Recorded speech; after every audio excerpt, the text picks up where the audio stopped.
Main game nge-lag, suka drop FPS juga. Kayaknya ini sih penyebabnya. CPU cooler bawaan yang emang speknya itu cuman untuk sekedar ngeredam panas saja. Idle-nya aja itu bisa tembus 50-an derajat Celcius. Mana debunya banyak banget lagi. Walau debu di tangan gue sih lebih debuan karena jarang dipegang. Bayangin aja sih kalau misalnya kita ada di sebuah ruangan dengan suhu 50 derajat Celcius, itu panasnya kayak gimana? Ya walau omongan tetangga sebenarnya lebih panas ya, tapi tetap aja itu mengganggu waktu kita main. Bisa aja sih tinggal dibersihin dan diganti thermal paste-nya aja, tapi itu berkurang sedikit aja suhunya. Tapi kalau nyalain PC berlama-lama juga nggak bagus buat komponen PC, khususnya CPU. Wih, tadi lu tau gak sih, kemarin gue ngeliat nih. Woi, lu pada ngapain dah? Bukannya kerja gosip doang? Nah, emang apa sih? Soalnya ada cepu. Daripada CPU kita rusak atau komponen lain ikutan rusak gara-gara si CPU yang kepanasan ini, mending kita ganti aja ke CPU cooler yang lebih proper. Nah, di sini makanya gue mau ngasih tips ke kalian gimana sih caranya memilih si CPU cooler yang proper untuk PC kita. Tapi kalian tenang aja, untuk membeli si CPU cooler ini kalian nggak perlu harus sampai nendang pintu kok buat dapetinnya. By the way, di sini gue bahas yang air cooler dulu ya. Untuk yang water cooler kalian bisa komen aja di bawah kalau misalnya mau dibahas. Sebelum itu gue bahas dulu apa sih definisi dari CPU cooler ini. Emang CPU cooler itu sepenting apa sih? Jadi CPU cooler itu merupakan sebuah hardware yang membantu pelepasan udara panas dari CPU ke udara. Dan CPU cooler ini bisa kalian identifikasi dengan adanya heat pipe, fan, dan juga heatsink.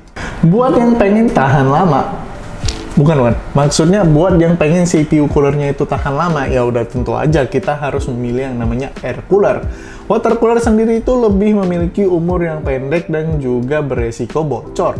Jadi air cooler ini adalah salah satu hardware CPU cooler yang paling cocok untuk orang yang malas kayak gua dan juga paling gampang untuk maintenance-nya. Perlu gue tegaskan kalau dibentuk dan juga harga itu tidak akan bisa menjadi patokan untuk memilih CPU cooler. Karena untuk CPU cooler ini sebenarnya masuk lagi ke selera kita masing-masing. Banyak yang berpikiran kalau ukuran si CPU cooler ini berpengaruh besar dalam hal menjinakkan prosesor. Sebenarnya itu tidak sepenuhnya salah. Ya iyalah, yang sepenuhnya benar itu kan cuma cewek.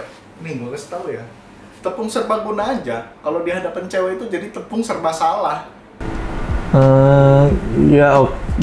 Oke. Ya.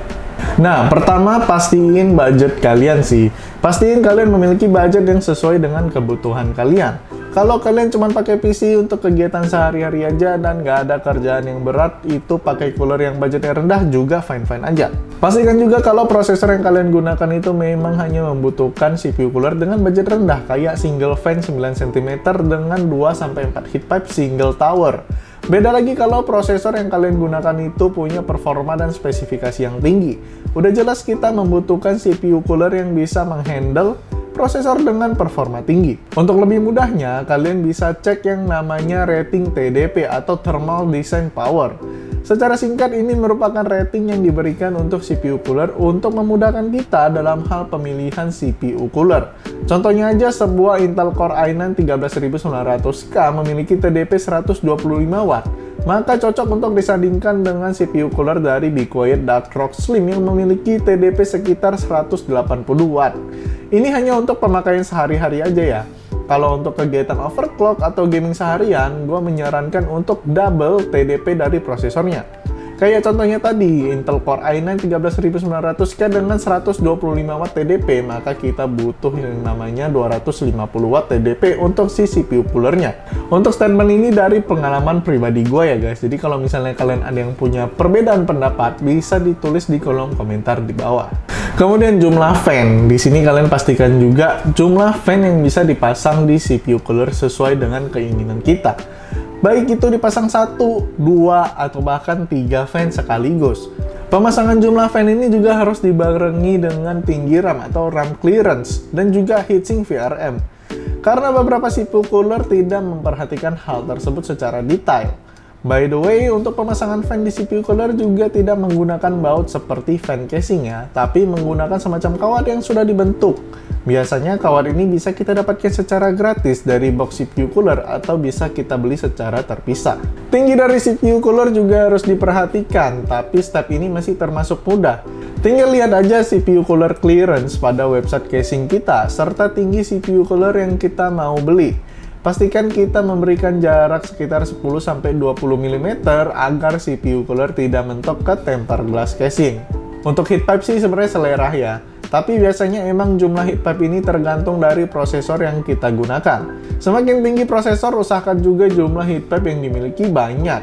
Biasanya untuk seri prosesor standar kayak i3 cukup 2-4 heat pipe aja, tapi kalau udah masuk ke seri Intel Core i9 atau Ryzen 9, kita udah butuh di atas 5-8 heat pipe. Jumlah heat pipe ini juga tergantung dari ukuran CPU cooler. Untuk saat ini sih baru ada 3 tipe ya, yang low profile, single tower, dan juga dual tower.